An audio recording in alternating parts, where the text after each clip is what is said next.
এখন শুনবেন আজকের গুরুত্বপূর্ণ খবরের শিরোনাম। গাজায় পারমাণবিক হামলার আহ্বান মার্কিন কংগ্রেসম্যানের, নিন্দা জানালো হামাস। রাশিয়ার হামলায় ইউক্রেনে 13 জন নিহত। ওয়াশিংটনে ইসরায়েলি কর্মী নিহতর ঘটনায় ইউরোপকে দোষারোপ ইসরায়েলের। পাকিস্তান ভারত একে অপরের আকাশসীমা নিষেধাজ্ঞা আরও 1 মাস বাড়ালো। ইস্তাম্বুলে এরদোয়ানের সঙ্গে সিরিয়ার আল শারার বৈঠক। চীনের মধ্যস্থতায় পাকিস্তান আফগানিস্তানের সম্পর্ক পুনরস্থাপনের উদ্যোগ। গাজায় পারমাণবিক হামলার আহ্বান মার্কিন কংগ্রেসম্যানে, নিন্দা জানালো হামাস। গাজা উপত্যকায় পারমাণবিক হামলার আহ্বান জানিয়ে মার্কিন রিপাবলিকান কংগ্রেসম্যান রেন্ডি ফাইনের মন্তব্যের তীব্র নিন্দা জানিয়েছে ফিলিস্তিনি প্রতিরোধ সংগঠন হামাস ও ইসলামিক জিহাদ। ইরনার প্রতিবেদন অনুসারে শনিবার 24 মে ফিলিস্তিনির শেহাব সংবাদ সংস্থার প্রচারিত এক বিবৃতিতে হামাস বলেছে, গাজায় পারমাণবিক বোমা ফেলার জন্য রেন্ডি ফাইনের আহ্বান গণহত্যাকে উস্কে দেয় এবং মানবতার বিরুদ্ধে একটি স্পষ্ট অপরাধ। হামাস আরও বলেছে, এই মন্তব্য আমেরিকান রাজনীতিবিদদের মধ্যে গভীর ফ্যাসিবাদী বর্ণবাদকে প্রতিফলিত করে। মার্কিন প্রশাসন এবং কংগ্রেসের এটির নিন্দা করা উচিত। হামাস আরও বলেছে, 2 মিলিয়নেরও বেশি বেসামরিক নাগরিকের বিরুদ্ধে গণবিদ্রোহী অস্ত্র ব্যবহারের আহ্বান আন্তর্জাতিক মানবিক আইন এবং জেনেভা কনভেনশনের স্পষ্ট লঙ্ঘন। এই ধরনের মন্তব্য ফিলিস্তিনদের বৈধ অধিকার রক্ষার সংকল্পকে দুর্বল করবে না, বরং ইসরায়েলি দখলদার সরকার এবং তার সমর্থকদের প্রকৃত চিত্র উন্মোচিত করবে। একই রকম মন্তব্য ইসলামিক জিহাদ আন্দোলনের পক্ষ থেকেও প্রতিধ্বনিত হয়েছে। তারা রিপাবলিকান কংগ্রেসম্যানের মন্তব্যের প্রতিক্রিয়ায় একই দিন একটি বিবৃতি প্রকাশ করেছে। রাশিয়ার হামলায় ইউক্রেনের 13 জন নিহত। রাশিয়া শনিবার 24 মে ইউক্রেনের রাজধানী কিয়েভ সহ বিভিন্ন শহরে বড় ধরনের হামলা চালিয়েছে। এতে অন্তত 13 জন নিহত হয়েছে বলে জানিয়েছে ইউক্রেনীয় কর্তৃপক্ষ। গত 24 ঘন্টায় রাশিয়ার ড্রোন হামলায় ইউক্রেনের পূর্ব অঞ্চলীয় দনিস্কে 4 জন, দক্ষিণের খেরসন ও ওডেসা অঞ্চলে 5 জন এবং উত্তরের খার্কিভে 4 জন নিহত হয়েছে বলে জানিয়েছে স্থানীয় প্রশাসন। ইউক্রেনের বিমান বাহিনী জানায়, রাশিয়া কিয়েভকে লক্ষ্য করে 14টি ব্যালিস্টিক ক্ষেপণাস্ত্র ও 250টি ড্রোন ছুড়েছে। এর মধ্যে 6টি ক্ষেপণাস্ত্র ও 245টি ড্রোন ভূপাতিত করা হয়েছে। ক্ষেপণাস্ত্র ও ড্রোন হামলার শিকার হয়েছে ডনিপ্রো, ওড়িশা, দনিস্ক ও জাপোরিজিয়াও। টেলিগ্রামে এক বার্তায় বলেন প্রেসিডেন্ট ভলোদিমির জেলেনস্কি বলেন, পুরো ইউক্রেনের জন্য এটা ছিল খুবই কঠিন একটি রাত। তিনি নিহতদের পরিবারের প্রতি সমবেদনা জানান। কিয়েভ শহরের মেয়র ভিতালি ক্লিচকো জানান, হামলার শহরের বিভিন্ন অংশে আগুন ধরে যায় এবং ধ্বংসাবশেষ পড়ে থাকে। একাধিক আবাসিক ভবন ক্ষতিগ্রস্ত হয়েছে। ওয়াশিংটন ডিসিতে বুধবার 21 মে ইসরায়েলি দূতাবাসের 2 কর্মী নিহতর ঘটনায় ইসরায়েলের পররাষ্ট্রমন্ত্রী দিগেউন ইউরোপীয় নেতাদের উপর দোষ দিয়েছেন। ইউরোপীয় নেতাদের অভিযুক্ত করে তিনি বলেন, এই হত্যাকাণ্ডের সঙ্গে ইহুদি বিদ্বেষী ও ইসরায়েল বিরোধী উস্কানির সরাসরি সম্পর্ক আছে।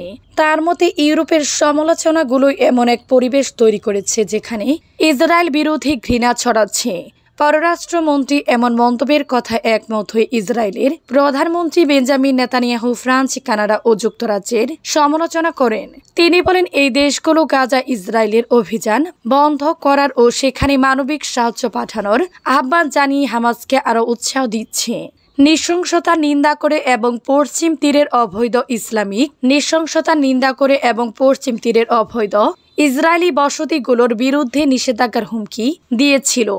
ইসরায়েলের প্রধানমন্ত্রী বেঞ্জামিন নেতানিয়াহু এই বিবৃতি তীব্র প্রতিক্রিয়া জানিয়ে বলেন, 3 দেশের এই নেতারা ইসরায়েলের বিরুদ্ধে নিষেধাজ্ঞার হুমকি দিয়ে আসলে হামাসকে ক্ষমতায় রাখার বার্তা দিয়েছেন। তবে নেতানিয়াহুর এই মন্তব্য প্রত্যাখ্যান করে ওই 3 দেশের কর্মকর্তারা বলেন, এই বক্তব্য অযৌক্তিক ও মানহানিকর।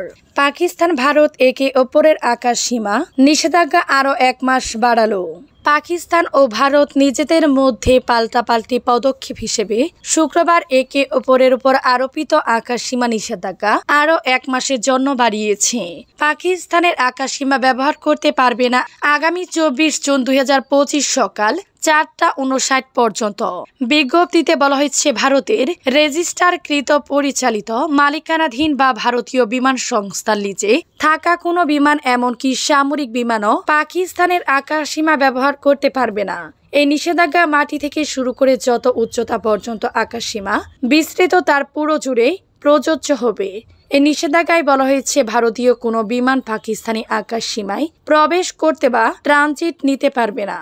তবে অন্য আন্তর্জাতিক বিমান সংস্থাগুলো এই নিষেধাজ্ঞার আওতাভুক্ত নয়। ভারতের বেসামরিক বিমান চলাচল মন্ত্রণালয় একই ধরনের বিজ্ঞপ্তি জারি করেছে, যাতে বলা হয়েছে পাকিস্তানি রেজিস্টারকৃত পরিচালিত মালিকানাধীন বা লিজে নেওয়া কোনো বিমান সামরিক বিমান সহ 23 জুন পর্যন্ত ভারতের আকাশসীমা ব্যবহার করতে পারবে না। 23 জুন পর্যন্ত ভারতের আকাশসীমা ব্যবহার করতে পারবে না।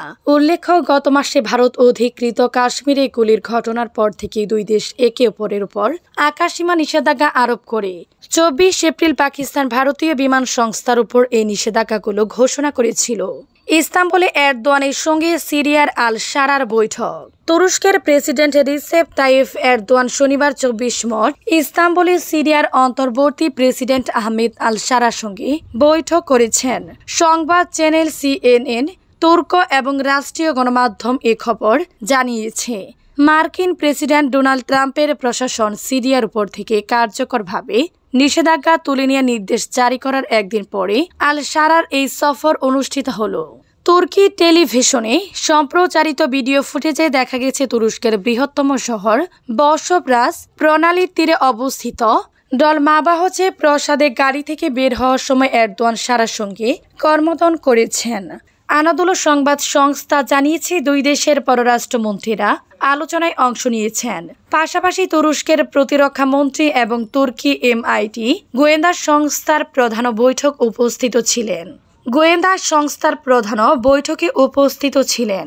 সিরিয়া রাষ্ট্রীয় সংবাদ সংস্থা সানা জানিয়েছে, দামেস্কের প্রতিনিধি দলের মধ্যে প্রতিরক্ষা মন্ত্রী মুরহাফ আবু কাসরাও ছিলেন। এর আগে তুরস্কের একটি নিরাপত্তা সূত্র রয়টার্সকে জানিয়েছিল, MIT প্রধান ইব্রাহিম কালিন এবং সারা এ সপ্তাহে সিরিয়ার কুর্দিশ YPG গোষ্ঠীর অস্ত্র ত্যাগ এবং সিরিয়া নিরাপত্তা বাহিনীতে একীভূত হওয়ার বিষয়ে আলোচনা করেছেন। চীনের মধ্যস্থতায় পাকিস্তান আফগানিস্তানের সম্পর্ক পুনরস্থাপনের উদ্যোগ। ভারতের সঙ্গে সাম্প্রতিক উত্তেজনার মধ্যেও পাকিস্তান এবার চীন ও আফগানিস্তানের সঙ্গে কূটনৈতিক সম্পর্ক উন্নয়নের চেষ্টা চালিয়ে যাচ্ছে। এতে করে প্রায় 4 বছর পর পাকিস্তান ও আফগানিস্তানের মধ্যে আবার আনুষ্ঠানিক সম্পর্ক শুরু হতে পারে বলে মনে করা হচ্ছে। বৈঠকটি অনানুষ্ঠানিক হলেও তা খুবই গুরুত্বপূর্ণ বলে মনে করা হচ্ছে। চীনের পররাষ্ট্রমন্ত্রী ওয়াং ই জানিয়েছিলেন, বেইজিংয়ে হওয়া বৈঠকের সবচেয়ে গুরুত্বপূর্ণ অর্জন হলো পাকিস্তান ও আফগানিস্তানের মধ্যে আবার সম্পর্ক পুনরায় শুরু করার আগ্রহ প্রকাশ।